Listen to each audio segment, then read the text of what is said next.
O item 252 ele é bastante interessante, mas é extenso também. Nós iremos dividir em 3 partes, né? A primeira delas diz assim: as imperfeições morais do obsedado são frequentemente um obstáculo à sua libertação. Eis um notável exemplo que pode servir para a instrução de todos. Desde alguns anos, que várias irmãs vinham sendo vítimas dos atos de estranha depredação. Suas roupas eram continuamente espalhadas por todos os cantos da casa, e até mesmo pelo telhado.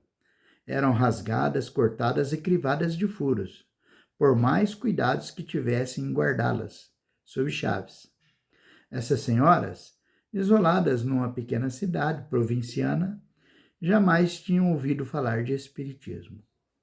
A princípio, ou melhor, a primeira ideia que tiveram foi naturalmente a de estarem sendo vítimas de brincadeiras, de mau gosto.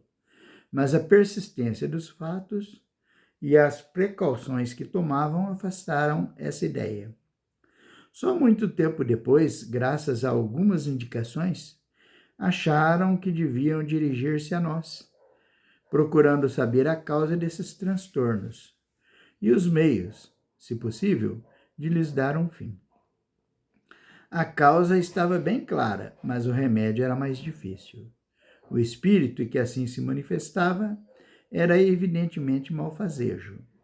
Mostrou-se na evocação de grande perversidade e inacessível aos bons sentimentos. A prece, porém, parecia exercer sobre ele uma boa influência. Mas após algum tempo de descanso, as depredações recomeçaram. Eis a respeito o conselho dado por um espírito superior. Esse tipo de fenômeno físico, que incomoda bastante, graças a Deus a gente pouco ouve falar deles, né? Isso graças à doutrina espírita que já se espalhou bastante. Muita gente conhece, todo mundo que se sente incomodado procura os centros espíritas, né? E desses que procuram, alguns entendem o que devem fazer e modificam-se e vão apaziguando aquela situação. Outros ainda persistem, mas a gente não vê falar muito dessas coisas aí, tá? Então, no caso dessas senhoras com aqueles fenômenos todos, elas achavam que estava sendo vítima de brincadeira de mau gosto, né? Mas elas tomavam todas as precauções e aquilo continuou. E elas não conheciam espiritismo, sabiam a quem recorrer. Até quando souberam, né, do trabalho de Allan Kardec e procuraram Allan Kardec.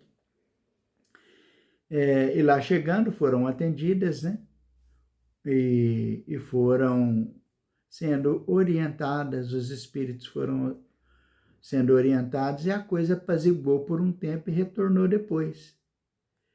E elas ficaram desesperadas, não sabiam o que fazer, né? Isso não vai terminar nunca, de certo, pensavam. E aí o Allan Kardec resolveu conversar com os espíritos instrutores para entender o que é que estava acontecendo naquele caso e como que se encontraria a solução para resolver a questão. E é o que nós veremos a seguir.